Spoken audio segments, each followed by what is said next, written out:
मैं पुनः आप लोगों को हमारे इस नए चैनल ट्रू कंपटीशन पे आप लोगों का स्वागत करता हूं। एनसीईआरटी सीरीज का जो हम लोगों ने नया कार्यक्रम शुरू किया है, उसी कड़ी में हम लोग आगे बढ़ते हुए आज एक नए चैप्टर की तरफ आगे बढ़ते हैं, जिसका नाम है मेटल्स एंड नॉन मेटल्स, अर्थात धातु और अधातु। ठीक है, इस अध्याय में हम लोग धातु और अधातु के बारे में सामान्य जानकारी लेंगे, और जैसे कि उसका क्या विशेषता होता है, अनुप्रयोग जो है, एप्लीकेशन हमारे जीवन में क्या है, इन चीज़ों को जो है हम लोग देखेंगे। साथ ही साथ कुछ और पॉइंट भी पर भी बात करेंगे जो कि एग्जाम पॉइंट ऑफ व्यू से काफ़ी इंपॉर्टेंट है। ठीक है दोस्तों, एक्चुअली क्या है कि हम लोग जो है जो स्मार्ट तरीके से आगे बढ़ रहे हैं कि कम से कम समय में जो है जो बहुमूल्य तथ्य है उसको समझने का प्रयास करते हैं। ठीक है, तो इसलिए जो है ज़्यादा ये जो है वीडियो लंबा हम लोग को बनाने का पर्पस नहीं है, बस बेसिकली क्या है कि हम लोग को काम होना चाहिए। ठीक है, चलिए दोस्तों, बिना लेट किए हुए हम आगे बढ़ते हैं। मेटल्स जो होता है, मेटल्स का जो अगर हम लोग प्रॉपर्टी की बात करें तो मेटल्स क्या होता है, विद्युत और ऊष्मा का जो है सुचालक होता है। ठीक है, यानी कंडक्टर होता है। ठीक है, conductor of electricity and heat. साथ में साथ क्या होता है, हमारा जो मेटल होता है, मेटल जो है डेंस होता है, बहुत ज़्यादा वो जो है सघन होता है, भारी ज़्यादा होता है। ठीक है, और एक और प्रॉपर्टी है उसका, उसको बोलते हैं मैलिएबल, यानी आघातवर्ध है, उसको हिंदी में आघातवर्ध कहते हैं। एक्चुअली धातु का जो आघातवर्धता का मतलब ये होता है कि धातु का वह प्रॉपर्टी, धातु का वह गुण जिसके द्वारा उसको पीटने पर जो है वो चादर, पतली सी चादर की तरह के रूप में परिवर्तित हो जाती है, यानी पतली सी जो फॉइल के रूप में परिवर्तित होने की जो गुण है धातु का, उसी को हम लोग मैलिएबिलिटी कहते हैं। ठीक है, धातु को हम लोग बोलते हैं मैलिएबल, यानी आघातवर्ध है। ठीक है, ये हो गया हमारा। और एक पॉइंट आप लोग नोट कर लेना वहाँ पे कि सबसे ज़्यादा जो मैलिएबल एलिमेंट कौन है, मतलब सबसे ज़्यादा जो आघातवर्ध एलिमेंट कौन है, मतलब धातु कौन है, तो वो है हमारा सोना, जिसका जो है सिंबल जो है AU होता है। ठीक है, और एक और पॉइंट है दोस्तों, जिसको हम लोग बोलते हैं डक्टाइल, यानी धातु जो है वो डक्टाइल होता है। डक्टिलिटी जो है उसका हिंदी जो होता है तन्यता। ठीक है, तो धातु का जो तन्यता जो होता है वो धातु का वो प्रॉपर्टी है जिसके द्वारा खींचने पर धातु जो है तार में जो है परिवर्तित हो जाती है। ठीक है, तो आप लोग इसको नोट कर लेना, इसका मतलब क्या, डक्टिलिटी का क्या मतलब होता है और मैलिएबिलिटी का क्या मतलब होता है, यानी आघातवर्धता का क्या मतलब होता है और तन्यता का क्या मतलब होता है। आप लोग इसको नोट कर लेना, क्योंकि बहुत सारे एग्जाम में ये चीज़ आया हुआ है, आप लोग देखना इसको। तो ये हो गया हमारा दो प्रॉपर्टी। इसमें और हम लोग समझ लेते हैं कि जो हमारा धातु जो होता है, धातु सामान्यतः जो कमरा के तापमान है उस पर वो सॉलिड अवस्था में होता है, यानी ठोस अवस्था में होता है। ठीक है, लेकिन इसका एक अपवाद भी है, जैसे कि हमारा मरकरी जो है धातु होते हुए भी जो है जो रूम टेम्परेचर है उस पर वो लिक्विड अवस्था में होता है। ठीक है, मरकरी का जो हमारा सिंबल होता है वो Hg होता है, इसको नोट कर लेना आप। और हम लोग आगे बढ़ते हैं नॉन मेटल्स पर। नॉन मेटल्स बेसिकली जो है धातु का जो ऊपर हम लोग बात किए विशेषता का, वो पूरा मतलब नॉन मेटल्स का जो है पूरा अपोजिट होता है। तो ठीक है, उस पर डिस्कशन करके हम लोग समय को बर्बाद नहीं करेंगे। आप लोग जितना ऊपर पढ़े हो उसको जो है आप रिवर्स कर देना। जैसे कि इसका मेल्टिंग और बॉइलिंग पॉइंट जो है क्या होता है, मेल्टिंग और बॉइलिंग पॉइंट हमारा धातु का क्या, धातु का मेल्टिंग और बॉइलिंग पॉइंट जो होता है हाई होता है। मतलब मेल्टिंग पॉइंट का मतलब हो गया गलनांक और बॉइलिंग पॉइंट का मतलब हो गया क्वथनांक। ठीक है, तो हमारा जो मेटल्स है उसका जो MP और BP होता है हाई होता है, जबकि नॉन मेटल्स है उसका अपेक्षाकृत जो है लो होता है। गुत और ऊष्मा का जो है कुचालक होता है, उसी प्रकार इसका जो घनत्व जो है वो कम होता है। फिर उसी प्रकार से देखा जाए तो ये अपना जो है जनरली जो रूम टेम्परेचर पर ये जो है लिक्विड अवस्था में होता है। तो ये सब चीज़ जो है आप लोग इसको जो है समझ लेना इसको। ठीक है, उसके अलावा जो है मेटल्स और नॉन मेटल्स के अलावा भी कुछ और चीज़ है जिसका, जैसे उसको बोलते हैं मेटालोइड। मेटालोइड एक ऐसा इसका प्रॉपर्टी धातु और अधातु के बीच का होता है। ठीक है, जिसका कुछ एग्जाम्पल आप लोग नोट कर लेना, एग्जाम में इस तरह का आएगा कि निम्नलिखित में कौन सा धातु नहीं है, या फिर कौन सा धातु नहीं है, या फिर कौन सा जो है मेटालोइड है। इसको आप लोग पहचानने के लिए इसको नोट कर लो। मैं बोलता हूँ बोरोन है, जर्मेनियम है, सिलिकॉन है, एंटीमनी है और आर्सेनिक है, टेलुरियम है और पोलेनियम है। ठीक है, तो इसको आप लोग नोट कर लेना। 7 को पूरा बताए हम, 7 को जो है हमारा मेटालोइड है। और एक और बात इसी कड़ी में हम लोग जब यहाँ पे डिस्कशन कर रहे हैं तो एक और बात कर लेते हैं। पेरियोडिक टेबल जो है, पेरियोडिक टेबल जिसको हिंदी में आवर्त सारणी बोलते हैं, आवर्त सारणी में क्या है कि टोटल 118 एलिमेंट को शामिल किया गया है। ठीक है, अभी जिसमें कि लगभग 95 के अराउंड, यानी 95 के अराउंड हमारा धातु है, शेष जो है अन्य पदार्थ है और अन्य तत्व है। ठीक है, तो कहने का मतलब है एग्जाम में इस तरह क्वेश्चन आ सकता है कि हमारा आवर्त सारणी है उसमें अधिकांश जो है किस प्रवृत्ति का है तत्व, तो हम वहाँ टिक मारेंगे धातु। ठीक है, और जो आवर्त सारणी की हम लोग बात किए तो आवर्त सारणी के बाद में कुछ हम लोग जान लेते हैं आवर्त सारणी बनाने का सबसे प्रमुख योगदान मतलब पूर्ण आदमी है, उसका नाम है मेंडलीव। ठीक है, मेंडलीव ने आवर्त सारणी का निर्माण किया था तत्वों को अरेंज करने के लिए। उसका आधार जो है एटॉमिक मास था।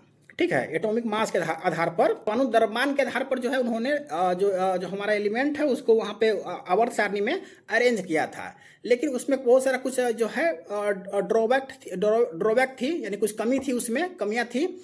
तो उसको सुधार करने के लिए हमारे हेनरिक मोसले साहब आए और उन्होंने उसको ठीक किया और उन्होंने एलिमेंट को अरेंज करने का जो अच्छा से प्रयास किया। और अभी वर्तमान में हम लोग उन्हीं के जो आवर्त सारणी का इस्तेमाल करते हैं। नोट कर लेना आप लोग कि अब मोसले का जो आवर्त सारणी है वो किस पर बेस्ड है, तो वो हमारा एटॉमिक नंबर पर बेस्ड है, यानी परमाणु संख्या पर बेस्ड है। जबकि मेंडलीव का जो किस पर बेस्ड था, तो मेंडलीव का बेस्ड था जो है हमारा एटॉमिक मास पे। ठीक है, तो हम बात करते हैं जो हम फिजिकल जो भौतिक प्रवृत्ति जो भौतिक जो विशेषता है मेटल्स और नॉन मेटल्स का हम लोग डिस्कशन कर लिए हैं। और हम लोग बात करते हैं और रासायनिक जो है विशेषता की तरफ आगे बढ़ते हैं। तो आप लोग जानते हैं कि कोई भी जो है मेटल्स जो है ऑक्सीजन के साथ जो रिएक्शन करके अपना ऑक्साइड बनाता है। ठीक है, जैसे कि मान लो ठीक है सोडियम ही मान लो ऑक्सीजन के साथ रिएक्शन करके सोडियम जो है ऑक्साइड बनाएगा अपना। ठीक है, मैग्नीशियम जैसे कि मान लो मैग्नीशियम ही ऑक्सीजन के साथ रिएक्शन करके मैग्नीशियम ऑक्साइड बनाएगा अपना। ठीक है, तो बेसिकली क्या होता है कि मेटालिक जो ऑक्साइड जो होता है उसकी प्रकृति जो है हमारा क्षारीय होता है। ठीक है, क्षारीय होता है। आप लोग एग्जाम में इस तरह क्वेश्चन आ सकता है कि जो धात्विक ऑक्साइड होता है, तो आप बता चुके जैसे कि हम आप लोग ये ऑक्साइड कोई धातु जो है हवा से मतलब ऑक्सीजन से रिएक्शन करके अपना ऑक्साइड बनाता है। तो जो धातु का जो ऑक्साइड होता है वो प्रकृति में क्षारीय होती है। उसी प्रकार इसका ठीक ऑपोजिट होता है, जो हमारा अधातु का जो ऑक्साइड होता है वो अम्लीय होता है प्रकृति में। ठीक है, और हम लोग समझ लेते हैं कि मेटल्स क्या है। मेटल्स जो है पानी के साथ रिएक्शन जो है करता है, जबकि नॉन मेटल्स सामान्यतः पानी के साथ रिएक्शन नहीं करता है। ठीक है, कुछ मेटल्स ऐसा है जो बहुत तेजी से पानी के साथ रिएक्शन करता है, जबकि कुछ ऐसा मेटल्स भी है जो रिएक्शन तो करता है लेकिन धीरे धीरे करता है। जैसे कि मान लो सोडियम किसी टुकड़ा को अगर किसी पोखर में या फिर नदी में फेंकते हुए देखे होंगे अगर आप लोग, एक विस्फोट की तरह जो है आवाज़ आता है। आवाज़ वो विस्फोट किस लिए होता है, क्योंकि वो वहाँ पर रिएक्शन होता है, रिएक्शन का दर जो है बहुत फास्ट होता है। ठीक है, तो लेकिन और उसी प्रकार आप देखोगे हमारा जो लोहा है, लोहा तो धातु है, लेकिन धातु होते हुए भी जो है पानी के साथ रिएक्शन तो करता है लेकिन बहुत धीमे धीमे करता है। ठीक है, बहुत दिन के बाद आपको देखोगे कि मतलब उसमें रिएक्शन हो पाया है। ठीक है, तो सामान्यतः जो है हमारा मेटल्स जो है वो पानी के साथ रिएक्शन करता है, जबकि नॉन मेटल्स जो है पानी के साथ रिएक्शन नहीं करता है। और हम लोग बात करते हैं मेटल्स क्या करता है। मेटल एसिड के साथ रिएक्शन करता है। ठीक है, मेटल जो है एसिड के साथ रिएक्शन करके जो है हाइड्रोजन को जो है लिबरेट करता है। मतलब हाइड्रोजन गैस को जो है वहाँ से मतलब रिएक्शन के उपरांत जो है ऑक्सीजन गैस निकलता है। ठीक है, तो आप लोग ये याद कर लेना कि क्वेश्चन इस तरह से आ सकते हैं कि मेटल जो है एसिड के साथ जो है रिएक्शन करके क्या मतलब उत्पाद में कौन सा गैस निकलता है, तो आप लोग वहाँ पे हाइड्रोजन गैस पे टिक मारना वहाँ पे। ठीक है, जनरली हमारा नॉन मेटल्स है वो एसिड के साथ रिएक्शन नहीं करता है। तो आप ये नोट कर लेना, ये बहुत इंपॉर्टेंट पॉइंट है कि मेटल्स जो है हमारा धातु जो है अम्ल के साथ रिएक्शन करके हाइड्रोजन गैस का मतलब हाइड्रोजन गैस का निर्माण करता है, जबकि जो हमारा अधातु है वो अम्ल के साथ रिएक्शन नहीं करता है सामान्यतः। अब बात हर जगह है लेकिन हम लोग सामान्यतः बात करते हैं। ठीक है, और हम लोग एक और कंसेप्ट है डिस्प्लेसमेंट रिएक्शन, यानी विस्थापन अभिक्रिया पर हम लोग थोड़ा विमर्श कर लेते हैं। विस्थापन अभिक्रिया जो है क्या होता है, इस पर हम लोग एग्जाम्पल की तरह समझेंगे, एग्जाम्पल को लेकर समझेंगे। एक्चुअली क्या है कि विस्थापन प्रक्रिया एक ऐसा अभिक्रिया है जिसमें एक अधिक जो है अभिक्रियाशील धातु जो है अपने से कम अभिक्रियाशील धातु से के जो मतलब जैसे कि मान लो सल्फेट ही हो गया। ठीक है, उससे रिएक्शन करके उसको हटा के खुद उसमें शामिल हो जाता है। ठीक है, जैसे फॉर एग्जांपल अगर हम जो है कॉपर सल्फेट का जो जलीय विलयन होता है उसमें अगर हम लोग जिंक को डालेंगे, ठीक है, कॉपर से ज़्यादा जो है अभिक्रियाशील हमारा जिंक होता है। ठीक है, तो उस पर डालने पर हम लोग देखते हैं कि जो वहाँ से कॉपर सल्फेट से जो है कॉपर को हटा के खुद उसमें जो वहाँ पे जो है अटैच हो जाता है। तो आप लोग उत्पाद देखोगे, उत्पाद जो बनता है हमारा जिंक सल्फेट बन जाता है वहाँ पे।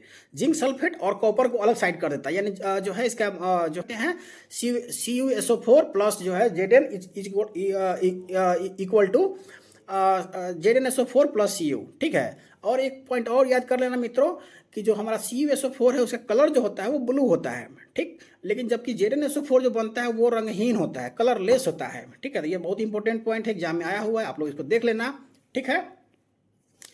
तो ये हो गया। और दोस्तों एक और पॉइंट हम लोग यहाँ पे डिस्कशन कर लेते हैं, जो ये विद्युत के सुचालकता के आधार पर कुछ पदार्थ ऐसे होते हैं जिनका गुण जो है मेटल्स और नॉन मेटल्स के बीच का होता है। मतलब वो विद्युत कुछ का जो अच्छा सुचालक भी नहीं होता है, अच्छा और कुचालक भी नहीं होता है, ठीक है। ऐसे ही पदार्थ को सेमीकंडक्टर बोलते हैं, यानी अर्धचालक बोलते हैं। फॉर एग्जाम्पल आपका सबसे बेस्ट एग्जाम्पल है जर्मेनियम और सिलिकॉन, ठीक है। इसका इस्तेमाल हम लोग बहुत जगह, मतलब जितना भी सर्किट वगैरह बनता है उसका इस्तेमाल बहुत जगह होता है, ठीक है। तो आप लोग इसको उम्मीद करते हैं कि आप लोग इस वीडियो को देखकर आपको लोगों को अच्छा लगा होगा। और बहुत इंपॉर्टेंट तथ्य को हम लोग यहाँ डिस्कशन कर लिए हैं। वीडियो को लंबा खींचने से मतलब नहीं है, काम का बात होना चाहिए, ठीक है। बिना किसी इधर उधर की बात किए हुए हम लोग काम का बात को डिस्कशन किए हैं। और भी कहीं किसी को भी दिक्कत हुआ हो आप लोग अपना कमेंट बॉक्स में बताना, उसको मैं जो और ज़्यादा ये विस्तार करने का उसको प्रयास करूंगा। जैसे कि मैंने पहले ही बता दिया है कि एनसीईआरटी सीरीज चल रहा है, हम लोग कुछ दिन में एनसीईआरटी को पूरा खत्म कर लेंगे, क्लास 8 to 10 खत्म कर लेंगे, ठीक है।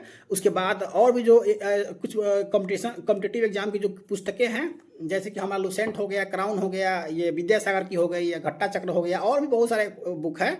और साथ ही साथ जो अन्य प्रतियोगी परीक्षाओं में जो क्वेश्चन आया हुआ है, जैसे कि JSSC हो गया, या फिर BSSC हो गया, बिहार दरोगा हो गया, बिहार पुलिस हो गया, BPSC हो गया, UPSC हो गया, इस सब जगह से कुछ क्वेश्चन इस तरह का आया हुआ है। उसको कंपाइल करके एनसीईआरटी खत्म करने के बाद हम लोग एक मैराथन क्लास करके इस सबको खत्म कर लेंगे, ठीक है। तो मित्रों ये क्या है कि एनसीईआरटी बेस है, इसको हम लोग छोड़ नहीं सकते हैं, ठीक है। आप लोग समझ लो अच्छे से इसको, और कोई दिक्कत हो तो आप लोग कमेंट बॉक्स में बताना। इसी के साथ आज के वीडियो को समाप्त करते हैं, और आप लोगों से पुनः निवेदन करते हैं कि इस लोकतंत्र के महापर्व में अपना बहुमूल्य और कीमती वोट जो है देकर इस लोकतंत्र के महापर्व को सफल बनाए और अपने नागरिक होने का कर्तव्य का निर्वहन करें, ठीक है दोस्तों। मिलते हैं फिर अगला क्लास में। जय हिंद, जय बिहार।